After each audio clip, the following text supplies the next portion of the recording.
মুসলমানরা আমার জানাজার নামাজে শরীক হবে, তারা খাটিয়ার মধ্যে দেখবে নবীজির মেয়ে লম্বা ছিলেন অতটুকু, সাইদে ছিলেন অতটুকু। তারা ধারণা করে ফেলবে আমি ফাতেমা সম্পর্কে পরপুরুষ যেন কোনো ধারণা করতে না পারে, সেই জন্য আমার ওসিয়ত হলো আমাকে যেন রাত্রির আধারে দাফন কাফন করা হয়। সুবহানাল্লাহ। সিনচন্নি ফাতিমাকে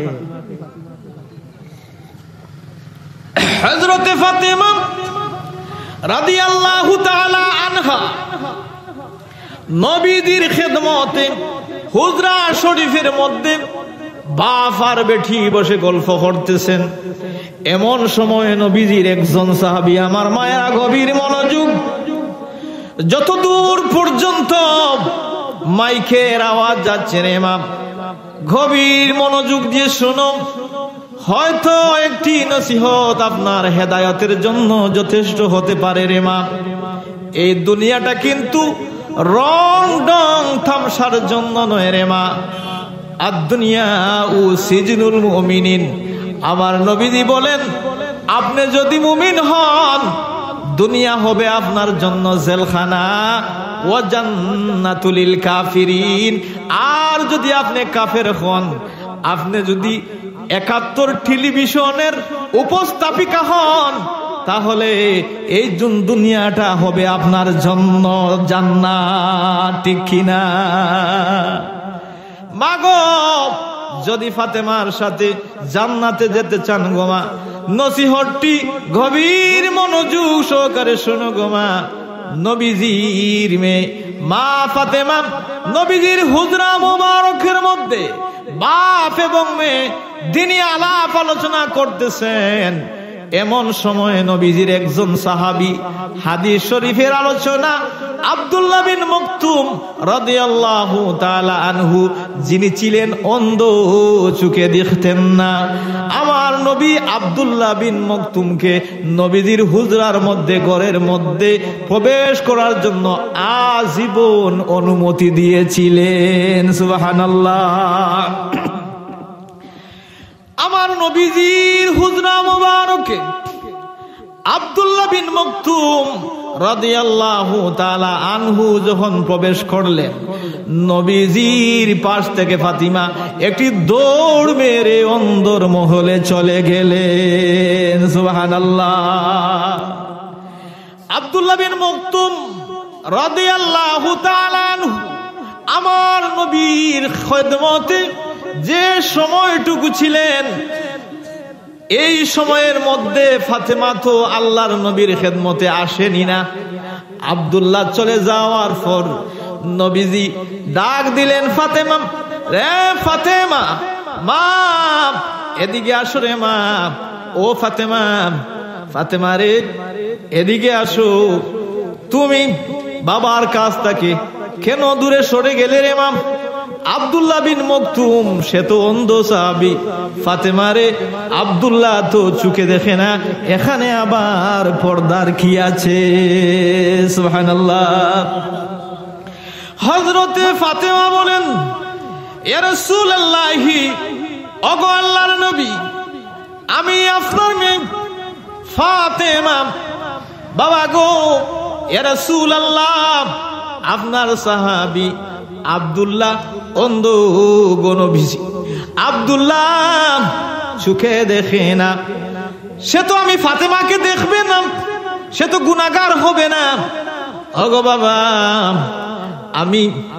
আমি ফাতেমা তো অন্ধ নয় গো বাবা, আমি যে আব্দুল্লাহকে দেখবো আমি তো গুনাহগার হয়ে যাব, আমি তো গুনাহগার হয়ে যাব গো বাবা।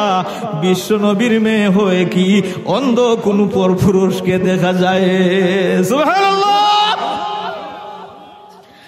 আমার নবী খুশি হয়ে বলেন, ফাতেমা রে, এ ফাতেমা, এই জন্য তোরে ফাতেমা তুই জান্নাতের মহিলাদের সর্দারিনী।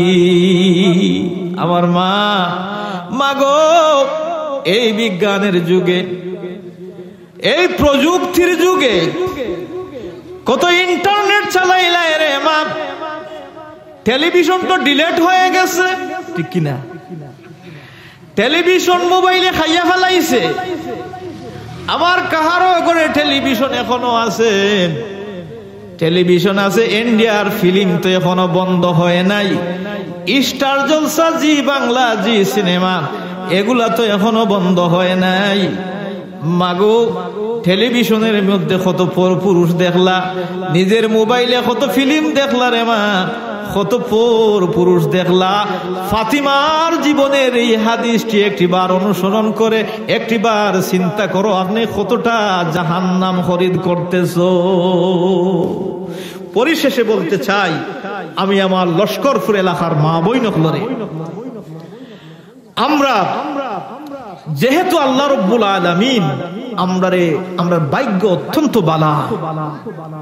হযরত শাহজালাল মুজাররদে ইয়ামানি রাহমাতুল্লাহি তাআলা আলাইহির ওসিলায় আমরা মুসলমান হইছি, আলহামদুলিল্লাহ। আল্লাহ রব্বুল আলামিন আমরা যে মুসলমান বানাইয়া যে মহা নিয়ামত দান করছেন, আখেরি জমানার নবীদের উম্মত বানাইছেন, জীবন তাকে মৃত্যু পর্যন্ত সজদা দিল, সেই নিয়ামতের শুকরিয়া আদায় হইত না। আমরা 3-4 পুরুষ কুফরর মুরব্বী হল নামর গালাবাই দেখো যেন শ্রী লেখা দলিল দেখো যেন আছে না নাই। শাহজালালের উসিলায় মুসলমান হইছি, যেহেতু মুসলমান হইছি, মুসলমান হইয়া মরতে হইব। ওয়ালা তামুতুন্না ইল্লা ওয়া আনতুম মুসলিমুন, তোমরা মুসলমান না হইয়া মরিও না। যদি মুসলমান না হইয়া মরো তাহলে খবর আছে, বুঝছনি। বিসমিল্লাহি ওয়া আলা মিল্লাতে রাসূলিল্লাহ, খবর তোয়ার সময় কইলা যে রাসূলুল্লাহর দলো আর দুনিয়ায় তাকলায় আমেরিকার শয়তান নির্দল। জান্নাত কি তোমার বাপর খামাই আর এখানে টাল্টি ফাল্টি করার জায়গা? এখানে টাল্টি ফাল্টি করার জায়গা নাই। এই যুবক সকল, লাকাদ কানা লাকুম ফি রাসূলিল্লাহি উসওয়াতুন হাসানা, নবীজির জীবনের মধ্যে তোমার লাগি হইছে উত্তম আদর্শ।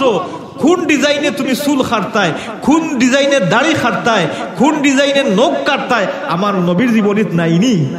বেকুফর দল, তোমরা মেসিয়ে কিলা চুল কাটে, তোমরা মেসির ডিজাইন রে অনুসরণ করো, তোমরা নেইমার সাজো। তোমরা কি জানো না এগুলো ইহুদি খ্রিস্টান মুসলমানের চরম শত্রু?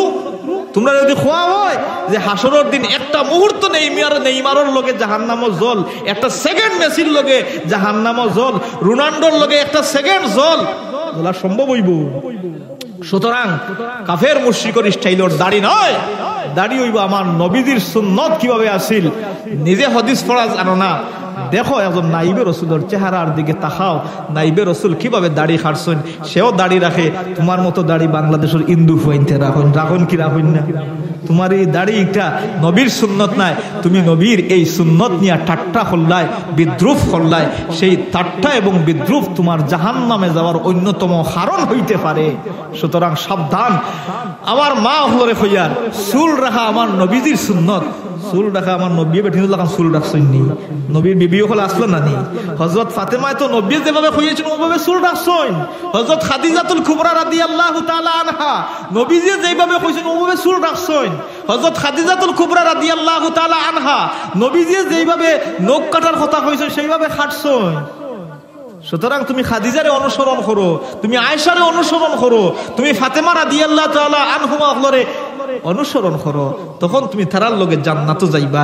তুমি বাংলাদেশের নায়িকা উলঙ্গ, উর্দু উলঙ্গ, পপি টপি গায়িকা নায়িকা ওতারে তুমি অনুসরণ করো। বেকুফর দল, কোন আলেমারে তুমি অনুসরণ করো, কোন আবেদারে তুমি অনুসরণ করো।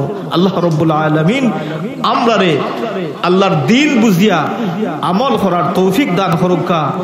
আমরা যেন নবীজির এই এতিম উম্মত হল সেই শেষ ফিতনার যুগ ঈমান নিয়া কবর যাইতাম পারি, সেই আশা রাখি আলোচনা শেষ করলাম।